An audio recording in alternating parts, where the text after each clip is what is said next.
Okay, how's everybody doing? So, shelf layout wisdom. I just want to touch on a couple of things. There's probably a lot of factors that determine, a successful layout, I guess, if it's subject to, the wisdom of maybe, uh, experience or other failed layouts, because we all have them, right? Like I failed, believe me, I've started layouts in the past that they were fail. But I learned a lot from them, right? You know what I mean?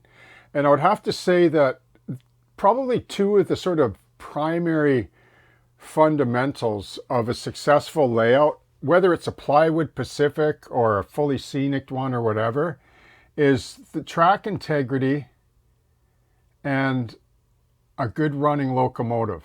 Okay?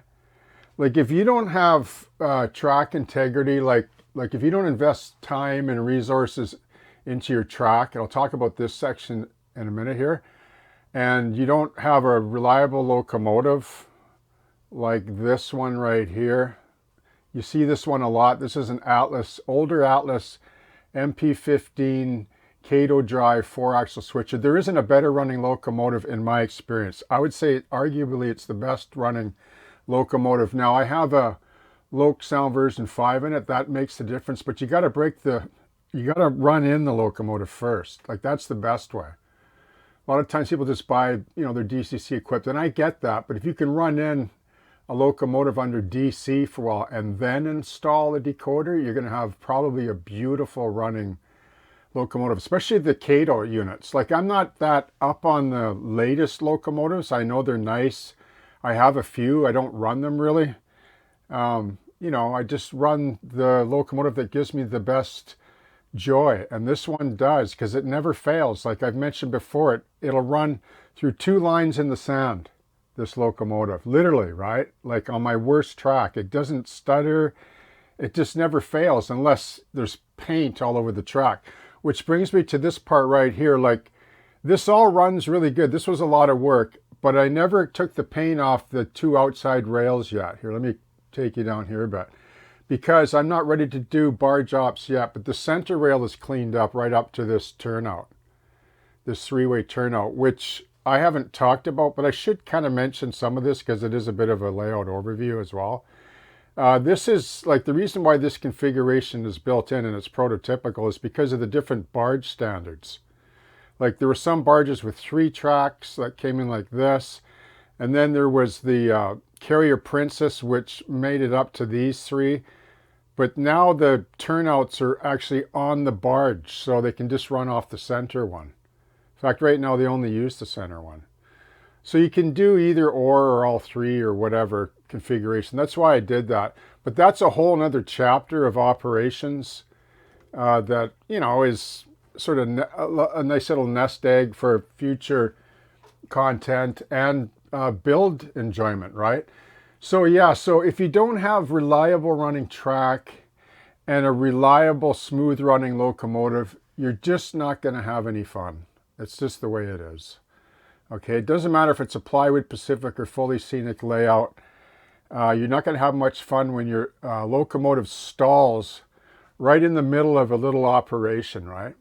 Which I'm going to talk about too, just in closing here, just on operations. So some would wonder, well, what kind of operations are possible on a small 26-foot, like linear 26-foot? This is only 14 feet from here. Okay. So what kind of operations can you have on a small layout? Well, there's plenty. Beyond to the right, I haven't even touched yet or built. That's going to be 2 industries, which will be fully functional.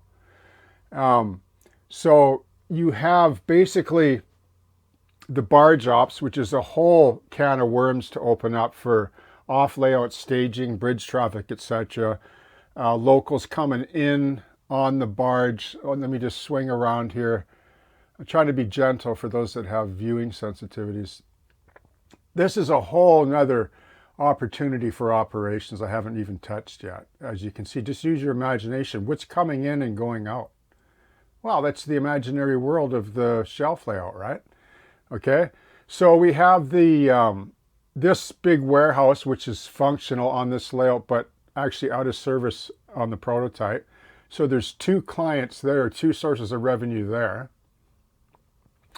This is kind of a shared sort of transload facility. Yeah, it's axed in steel. Coil cars can come in here, but you can also offload lumber and other goods because SRY owns the property. So, and where that cell tower is, which is there temporarily, there'll be a photo there, and there's a gate there where trucks come in and offload and load, like right in this particular area. So there's tons of possibilities there, right?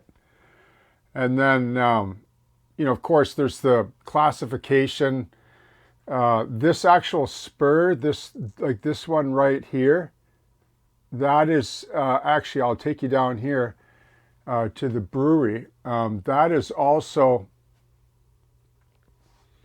a classification spur for all the tank cars, liquid petroleum, etc., that come in on this barge slip here. Okay, they sort them all down through there. You can see that's the brewery alley, I call it.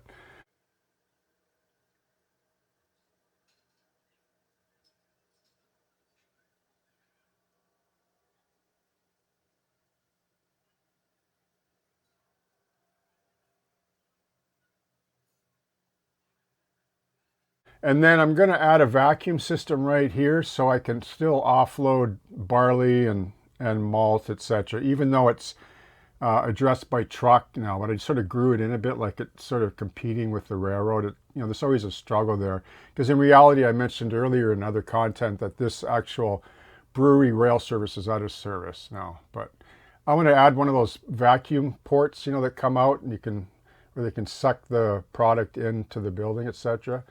So there's that there. There's a drop and a pickup there. There's all this barge traffic. So far we're just talking within a 10-foot section here, right? Okay. So I give you a look down here. So it goes down through there.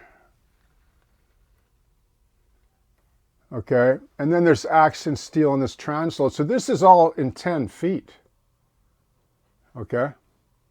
So plenty of operation in a 10 by 12 bedroom or space. And then of course, this is the section 2, just about 2/3 of the way down, which is about 2 years work, all of this. And the slum landlord, like all this building is in previous videos. There's a 4-part series for the background buildings there.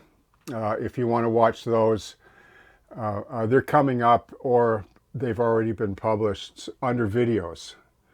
So, and then you can see the overpass here just in closing, and this is going to be Duncan Way, where this road comes across right here. Okay, it's close to the prototype, but not exact. But you can see, like, you know, just from a photo, I'll just show you a photo quick.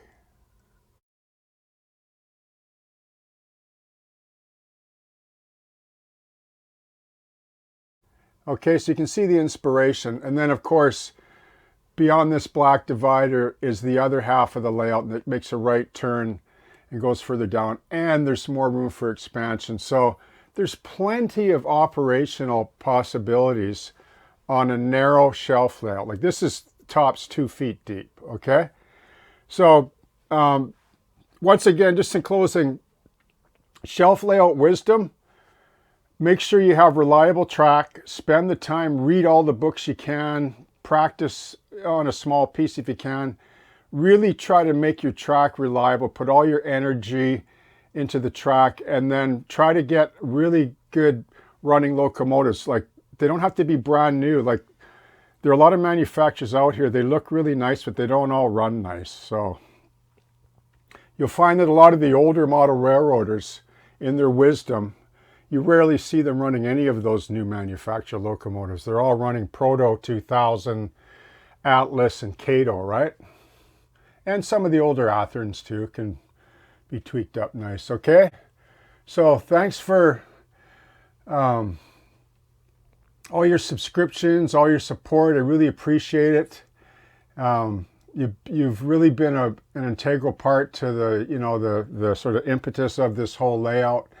And I just want to encourage you and happy modeling, really pour yourself into it and glean all the enjoyment that you can, because it's a great hobby, right? And you don't need a huge space to enjoy it as well, okay? So thanks a lot. We'll see you soon, and I hope you have a great day.